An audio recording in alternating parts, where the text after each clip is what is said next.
So I don't know what the sound's going to be like here because we've a fairly large old sea breaking in beside us. But hopefully my audio isn't too bad. So I've probably said here on this channel, and I certainly said to my family and friends in real life, that I really, watch very little TV anymore, and I just can't listen to like contemporary music, or I don't consume much in the way of modern films. Although I am trying. So anyway, 2 nights ago I got to see an Alex Garland film called Annihilation. I think it's from about 2018, and it's a science fiction film. And Alex Garland is someone whose work I've been familiar with since the late 90s, when he published The Beach. For kind of people in their late 20s, we felt like we were onto a really unique voice. It's really kind of particularly modern, voice. Even though I now think about that book, it was populated by, wankers, basically, doing their trip around the world kind of thing and fancying that they were somehow extremely sophisticated by the end of it. But it was readable, and I know that he's written several other books since, and I mean, the little bit I've seen of his work, and definitely based on this, he is a good director. The film is sumptuous looking. It's really, really gorgeous looking. It's a very interesting story, and it's a testament to how interesting the story is, and how the story's exposed, that I was able to actually ignore all the pause in the film, and anyone really looking at this video should understand what I mean by pause. But it didn't intrude too much, even though it was dropped in like Duplo bricks in a Lego set. But and ironically, given that this film is based on a book a guy called, I think, Jack Vandermeer, who wrote a trilogy in this kind of science fiction world, that the main protagonist, played by Natalie Portman, was supposed to have been a South Asian, apparently, and Alex Garland and the producer got into trouble over that. Anyway, that's enough of that. What I really, really liked about the film is that Alex Garland, in telling a science fiction story involving an extraterrestrial life form or intelligence, and the kind of situational aspect of it, a strange, destructive manifestation of the thing on Earth, and what to do about it, and the boffins in a dither of what to do about it. That Alex Garland has very interestingly used that to layer in several themes in the film. Most reviews I've read of it seem to focus on how a human tendency towards self-destruction is very much explored in it. Identity and the cost of the loss of memory as a core part of your identity. That's definitely absolutely true. But for me, as far as I can see, the principal theme in the film was just the situation of this presence called the Shimmer on a coastal part of America, which is foreign, and it's unknown what its origin is, and it seems to have a kind of a malignant capability in that it alters the structure of normal things like sound waves, radio waves, DNA, basically everything.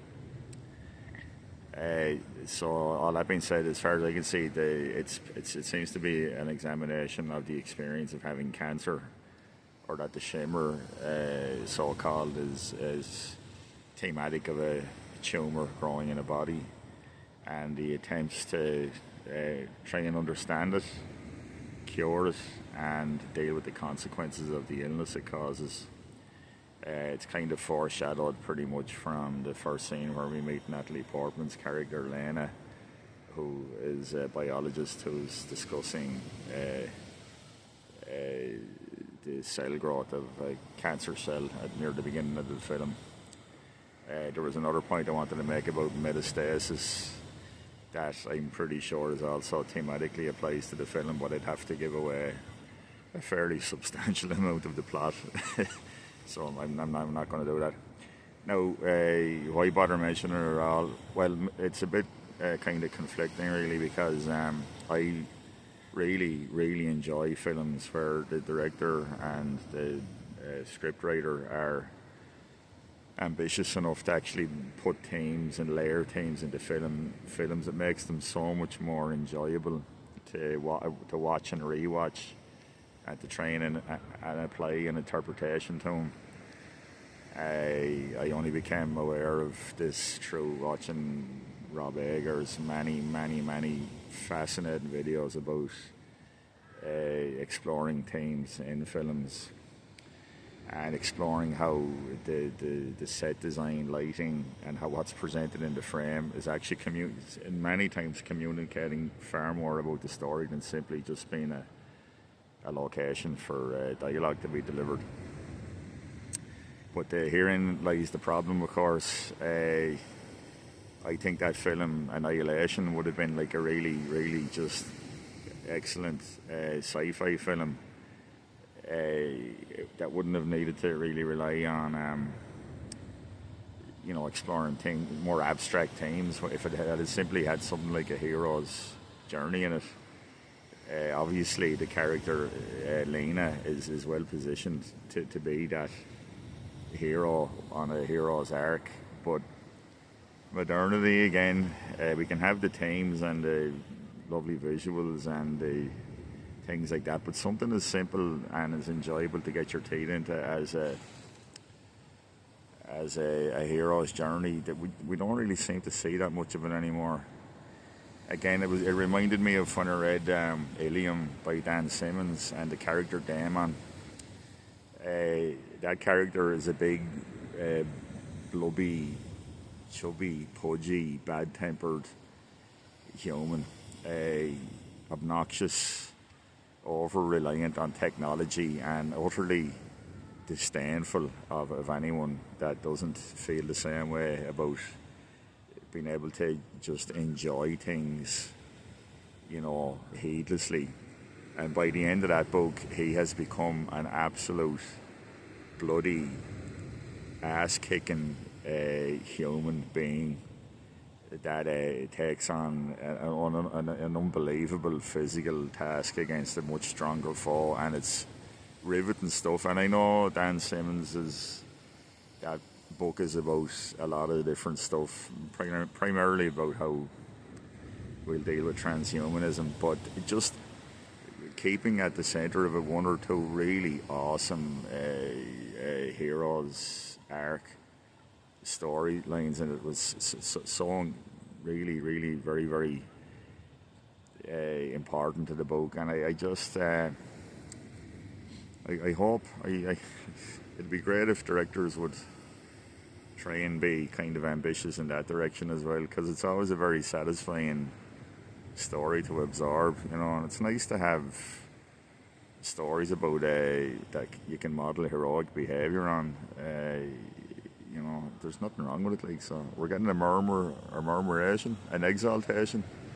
The camera probably isn't picking her up at all there, but there's serious bird activity over towards the Bay Hotel there.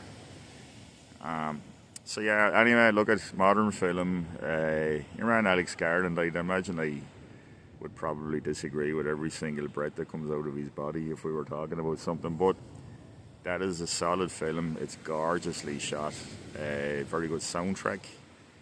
There's a great use of a Crosby, Stills and Nash song, and it's really mellow, actually, very nice. And And yeah, even the pause isn't irritating. So yeah, I'm going to give that one a good 7.5 out of 10 on the Arklow Rock scale. I was going to say the Kearney scale, but that wouldn't mean anything to most of the viewers of this channel. So this has also been handy now because I've been gone for an hour doing my rounds, had a short walk, and I can walk back to me home without Mrs. Arklow Rocks giving out to me for not doing a bit of exercise today. It'll look like I went on a 3-mile walk, which I obviously haven't done, but anyway, we're well over 10 minutes now. That firmly puts you in boring territory. So hopefully you were able to hear me over the waves there. Let's just have one lovely little look at the lovely grey Irish sea and the gunmetal grey sky, and enjoy the fact that it's the 22nd of December and we will start getting daylight back again. There's probably going to be quite a lot of rain though as well, I would think. You know, it's been quite a lot of it so far already. Oh, 11 minutes now, right? That's just abusing the thing. Anyway, thanks for listening.